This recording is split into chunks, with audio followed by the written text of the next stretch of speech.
not see this every day in the Southern Living parking lot. John Lewis, good to see you, man. How are you? Good. Man, what's going on in this thing? I got some meat cooking in here. Yeah.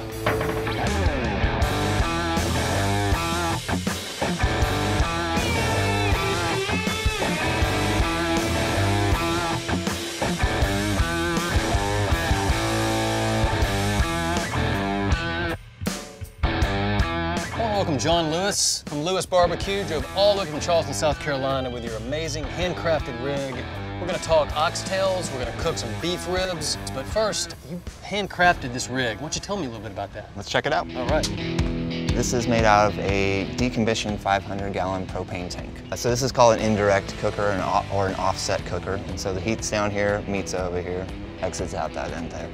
I feel like the product that I want to make, there's not a piece of equipment out there that I can buy that'll turn it out. So I have to invent that thing myself, you know, to get it how I want it.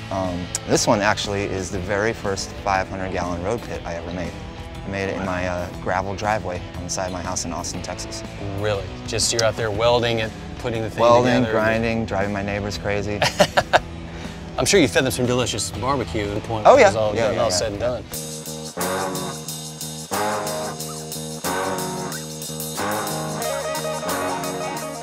So these oxtails are gorgeous, but man, these ribs are, I mean, those are really impressive. What's going on with that? What I like about them is that there's this bone going through it all the way. Right. And so this is a pretty thick piece of meat, you know. A brisket is about as thick as that, but it takes a really long time to cook. Why these take less time is because there's a bone going through it and it conducts the heat from the inside out. So it's sucking in the heat and cooking from the inside of that rack of ribs, as well as the heat that's on the outside. So they cook really fast and they cook really evenly because of that. That's the same thing with the oxtails too. Yeah. Here. We're cooking stuff on a bone today. And what's cool about this too is typically they're braised. All that collagen that's in it that thickens the sauce and the braising liquid is usually poured back over the top. Yep. We're cooking it in dry heat though, so we're not losing all the collagen into the sauce. It's staying inside the meat, and you can see just how sticky it is in there even before the glaze. And that's just all that gooey collagen in there. This is phenomenal.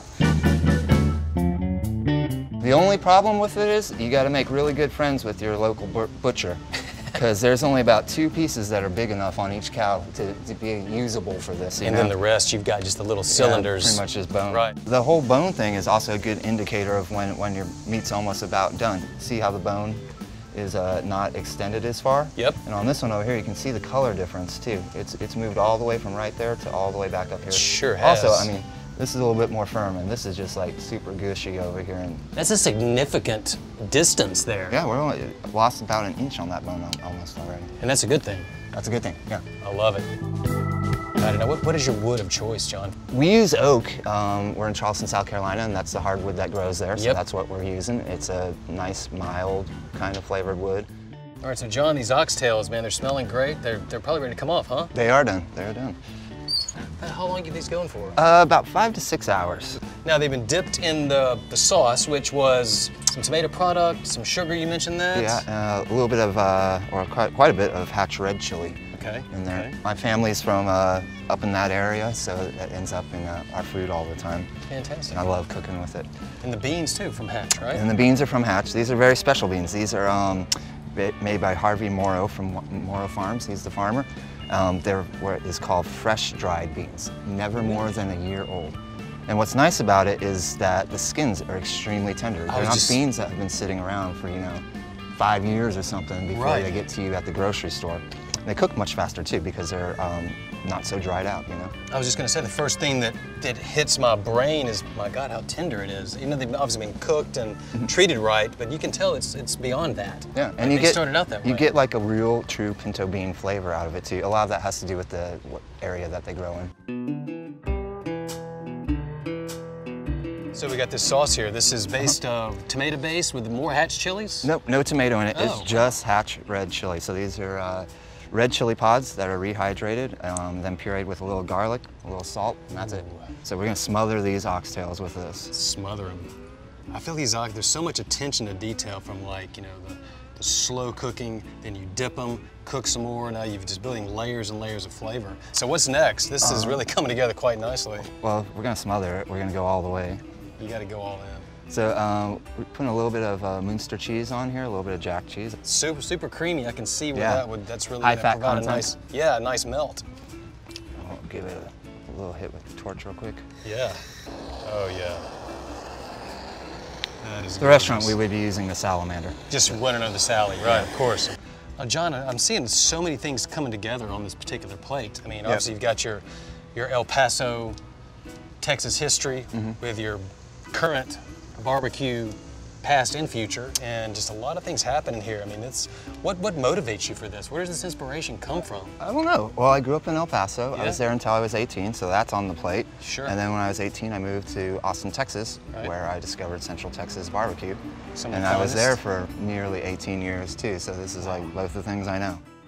Just put a little bit of pico on the top, just a little bit of brightness to cut through all that fat that we got on there. Oh, fat is good. I love it. Yeah, that's done.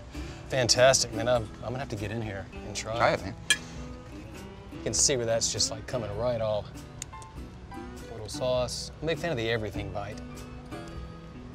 It work for you? Working for me is an understatement. That is incredible. Awesome. You taste everything. And the oxtail itself, I've never had oxtail like this. Yeah. Had it many times being a good Southern boy, grew up eating them a lot of times, but never like this. And the beans are so tender. The sauce has got that perfect balance of heat. This is fantastic. John, thanks so much for coming down here and driving your masterpiece down with you and hooking us up on the oxtails. It's a method it's blowing my mind. The flavor is perfect. The method, I think, is groundbreaking to me. Just can't wait to eat more of this and eat more of your delicious food.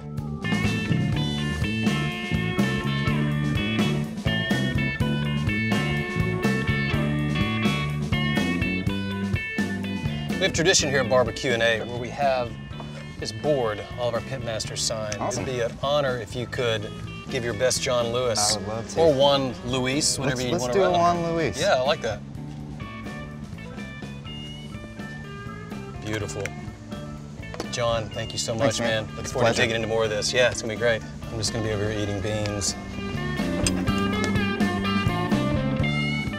Click here to subscribe or to check out more videos of the world's best pitmasters, and comment below to let us know who to feature next.